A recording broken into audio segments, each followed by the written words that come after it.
I didn't bring any fancy pants camping meals tonight. I've got a leftover MRE packet. I think this is Asian style beef strips. We're gonna warm that up in our water here.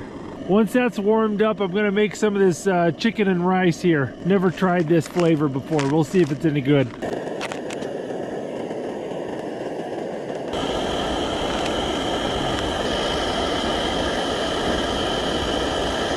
Kind of a funky flavor, but it tastes so good right now.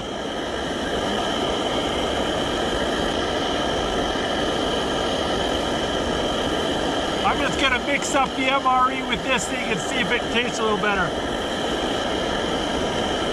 That worked. These dehydrated camping meals are really nice after a hard day like today, but I have a hard time eating them more than a couple days in a row.